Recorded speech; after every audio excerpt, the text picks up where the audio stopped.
Olá, nono ano! Hoje nós faremos uma aula sobre o núcleo celular e o material genético, referente à semana 1 do PET 3. Todos se lembram que a célula é a unidade básica de todos os seres vivos. E todos se lembram que há seres vivos com apenas uma célula, chamados unicelulares, e seres com mais de uma célula, chamados pluricelulares. A ilustração acima mostra uma célula cortada para que possamos ver as estruturas que ela possui.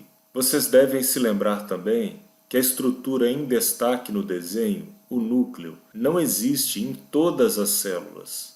As células que possuem núcleo são classificadas como eucariontes, e aquelas que não possuem núcleo são chamadas de procariontes. Os seres vivos eucariontes, que possuem células com núcleo, pertencem aos reinos animal, vegetal, dos fungos e dos protistas. E os seres vivos que possuem células sem núcleo pertencem ao reino monera, onde estão, por exemplo, as bactérias. A ilustração abaixo mostra em destaque o núcleo. O núcleo celular é responsável por controlar todas as funções da célula. Além disso, ele é responsável também pelo processo da divisão celular, que estudaremos em breve, nas semanas 2 e 3. No núcleo celular é que se encontra o material genético, responsável por carregar todas as características de um ser vivo.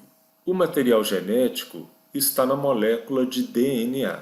A molécula de DNA tem um aspecto de filamento que fica enrolado no interior do núcleo. Olhando mais de perto, porém, pode-se perceber que, na verdade, esse filamento tem um aspecto de escada, com duas laterais e degraus que unem essas duas laterais. Essa escada, entre aspas, se encontra, porém, como apresentada na imagem maior, retorcida ou em espiral. Apesar dessa molécula ser invisível a olho nu, ela é considerada uma molécula relativamente grande, uma vez que ela é formada pela ligação química entre moléculas menores. Então vamos tentar entender quais são as substâncias que compõem tanto as laterais dessa escada quanto os degraus. Na imagem de cima, vamos destacar as substâncias que se ligam para formar a lateral dessa escada. Em verde escuro, nós temos moléculas de fosfato, que são assim denominadas porque têm em seu interior o elemento químico fósforo. Cada agrupamento fosfato se liga, tanto em cima quanto embaixo, com moléculas de um açúcar chamado desoxirribose. A imagem abaixo mostra com mais detalhe a molécula desse açúcar. Percebam que essa molécula possui 5 átomos de carbono em sua constituição: o carbono 1, o carbono 2, 3,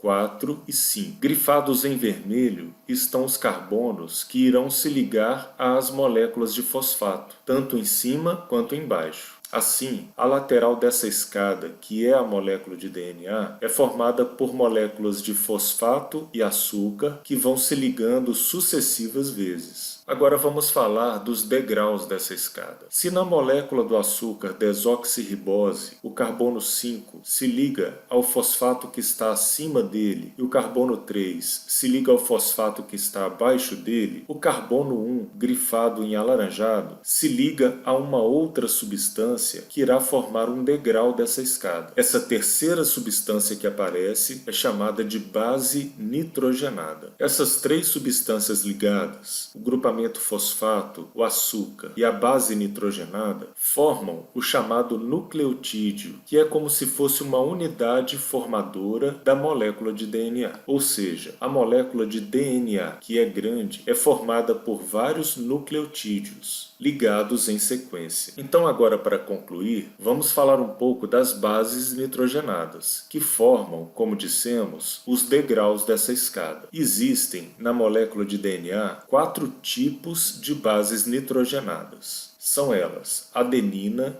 timina, guanina e citosina. E elas se encaixam como chave e fechadura. Ou seja, a adenina só se encaixa com a timina e a guanina só se encaixa com a citosina. E nos corpos dos seres vivos, as sequências que se formam através dessas ligações é que vão determinar as características dos genes e, consequentemente, muitas características daquele ser que irão passar para seus descendentes no processo da reprodução. Ok, pessoal? Espero ter clareado um pouco o assunto. Até a próxima aula.